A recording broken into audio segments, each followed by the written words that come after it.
치유관광이 왜 중요한지, 문체부에서 왜 이거를 국정과제로 선정을 해서 추진하고 있는지에 대해서 좀 설명을 드리겠습니다. 치유관광은 팬데믹 이후에 가장 주목받는 여행 테마라고 합니다.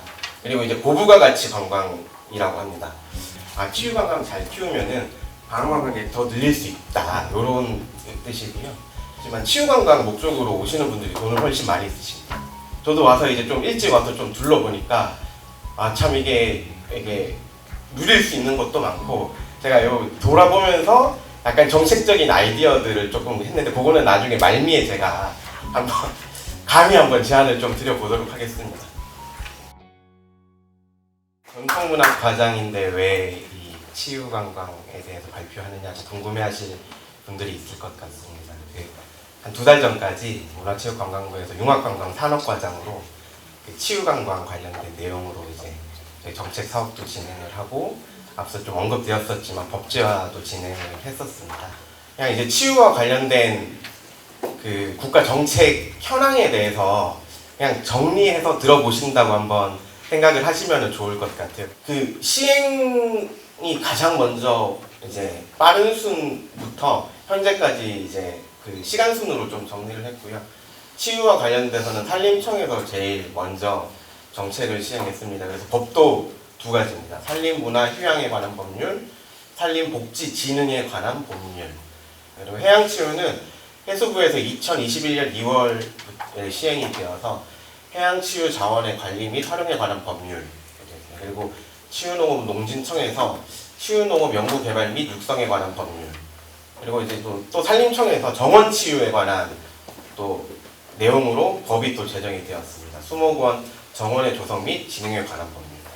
사실은 문체부에서 치유 관광을 가지고 좀 법 제정을 좀 추진하고 있는데, 사실은 조금 이게 늦게 시작이 되기도 했고, 이제 국회 임기가 얼마 안 남아서 조금 불투명하기는 하지만, 국회가 다시 시작되어도 법은 아마 이번 정문에 국정과제로 되어 있기 때문에 제정이 될 것으로 예상을 하고, 저희도 그렇게 되기 만들기 위해서 노력을 하고 있는 중입니다.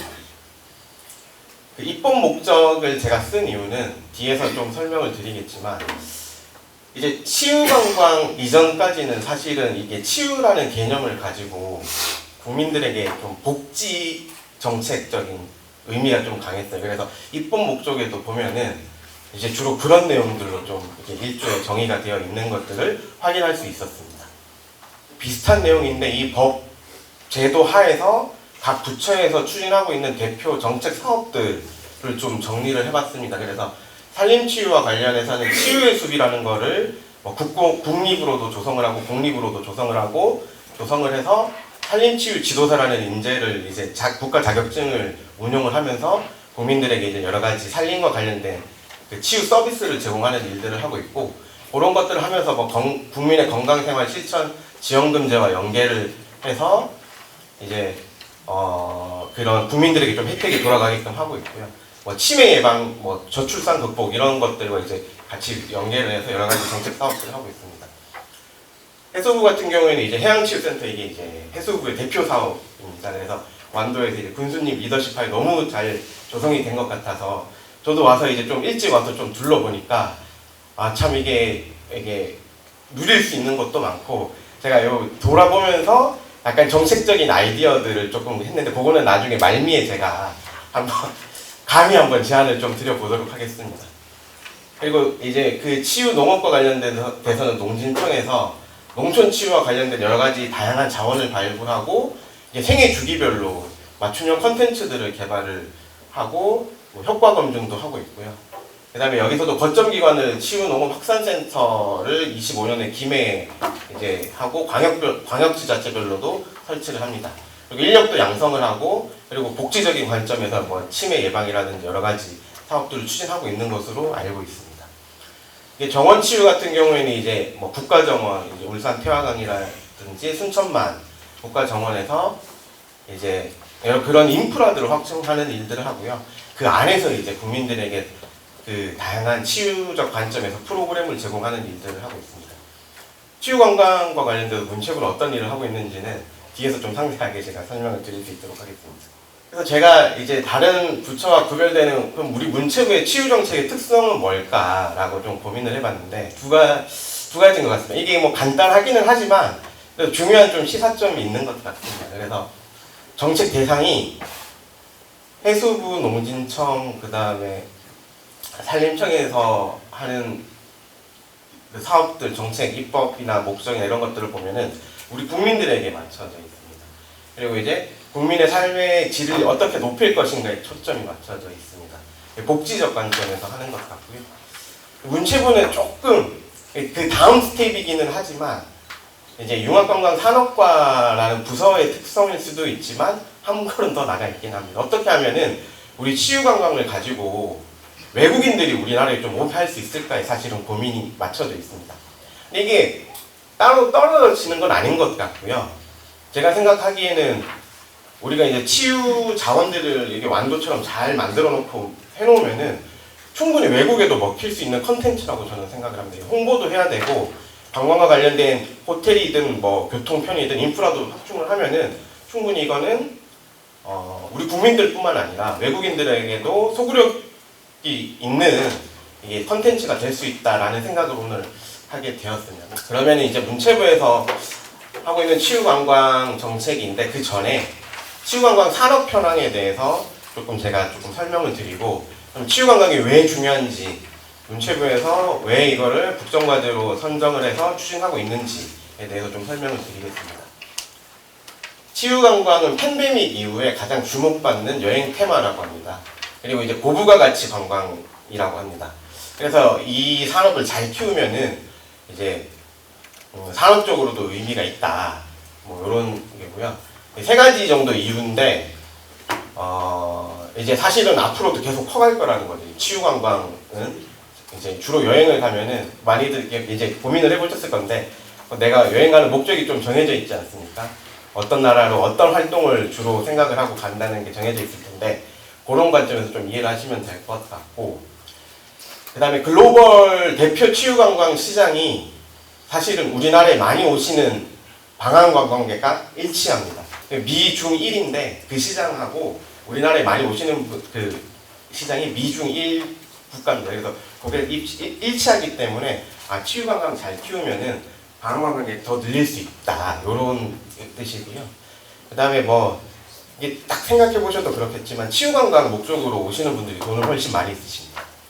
그러니까 우리도 이렇게 지불하고자 하는 그 소비가 높지 않습니까? 치유관광에는 내가 조금 더 편안하고 싶고 내가 아픈 곳을 조금 치유 받고 싶고 그렇기 때문에 훨씬 더 높습니다. 그래서 이 시장을 잘 공략을 할 필요가 있다. 그런 건데 조금 뭐 제가 이렇게 말씀드렸는데 조금 구체적으로 한번 살펴볼 수 있도록 하겠습니다. 이 팬데믹 이후에 세계 웰니스 경제 규모는 앞으로도 계속 커갈 거고 그렇다 전망이고요. 웰니스 시장이 참 다양한데 그 중에서도 웰니스 관광이 굉장히 시장 발전이 클 거다. 미래에 계속 커갈 거다라는 것들을 보여주는 데이터와 그래프입니다.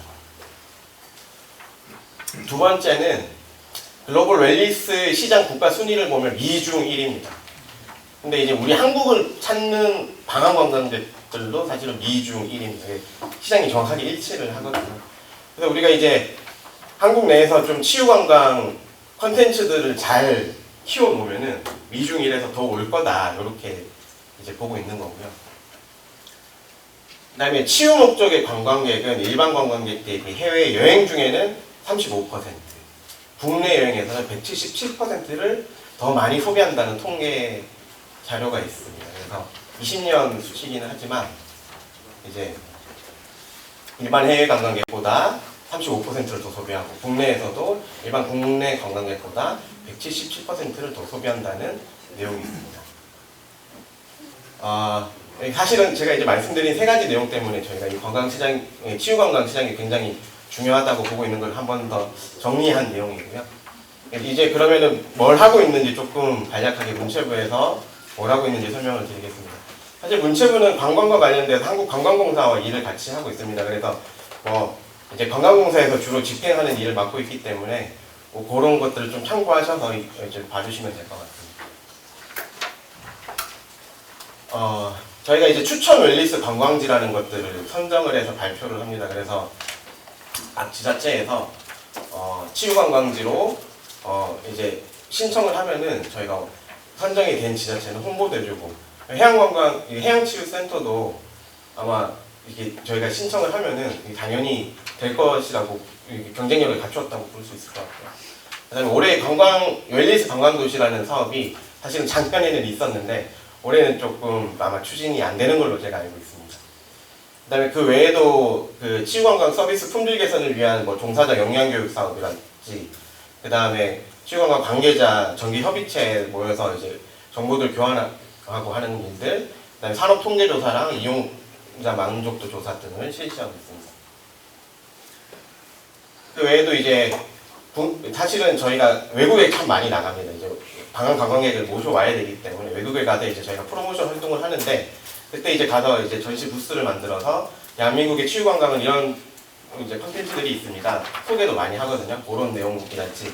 그다음에 사실은 여행 상품이라는 것이 중간에 여행사가 항상 끼어 있을 수밖에 없는 구조입니다. 그래서 B2B로 이제 한번 뭐 햄투어도 시켜드리고, 이런 좋은 치유 관광 콘텐츠가 있습니다. 상품을 만들어서 시장에 내놓아 주십시오라는 내용으로도 저희가 이제 하고 있습니다. 그리고 이제 그 국내 인바운드 여행사 대상으로 우수 웰니스 관광 상품 공모전도 하고, 그다음 홍보하기 위해서 유튜브 계정도 저희가 따로 별도로 운영을 하고 있습니다. 방금 말씀드린 내용들 이제 이미지 사진이고요. 이것도 마찬가지로 이미지 사진입니다. 그래서 작년에 저희가 이제 나가면서 여러 가지 이제 치유관광과 관련된 내용들 홍보한 내용을 담고 있습니다.